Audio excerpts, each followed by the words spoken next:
Hey y'all, so it is your budget advisor, Danielle. I've been really skeptical about making this video. Haven't really gotten that used to doing lives yet, but I wanted to come up here and I wanted to talk about finances, budgeting, and relationships. Um, some people can't afford to be in a relationship. Let's just be real. Most people want to be in a relationship. Most people want the love of their lives. They want to have a family. They want to have kids. They want to have a big house. They want to have cars. They want to have all of these things, but they have a whole lot of debt. And instead of them trying to tackle their debt, most people are out here still trying to start a family. They're looking for someone to take care of them. They are looking for someone to pay their bills, or they're looking for someone to save them from the financial mess that they've put themselves in. Um, as a 37-year-old woman, I've learned that that is not the way to get out of debt. I have been budgeting for about 16 years now. So when I got my first real official job when I was 21, um, things got real quick. I was a server at a restaurant. At first, I really didn't know how to make money as a server until I continued to do it. I continued to do it, and it just became easier. So I was able to start saving money. I didn't really have any help from any other outside sources.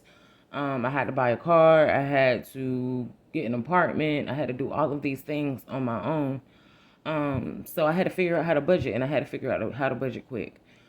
So it started to become easier. As the years went on, it started to become easier, and I started to budget more, and I realized that I had more money for the things, not only the things that I needed, but the things that I wanted as well.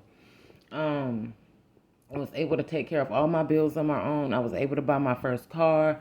I was able to get my own apartment, no co-signers. I was able to get the lease outright on my own. It was all because of budgeting. It's all because I stayed on this regimen of budgeting, of saving money, of not spending money that I knew that I could possibly spend on something that I didn't even necessarily need.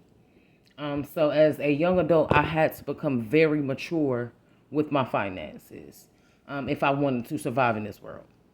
And I mean, this was when rent was 700, 650, $700 a month.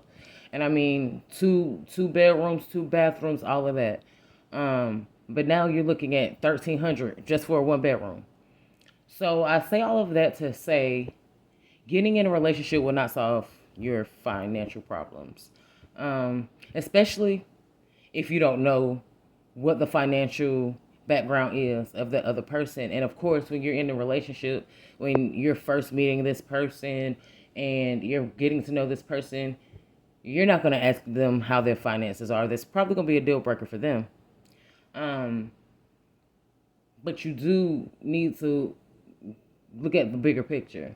Hey, am I ready to be in a relationship? Hey, can I afford to be in a relationship? Hey, if there are any slip ups and I happen to get pregnant, am I ready to either take care of the child or take care of the solution in any other way? Um, Relationships cost money and it'll break you.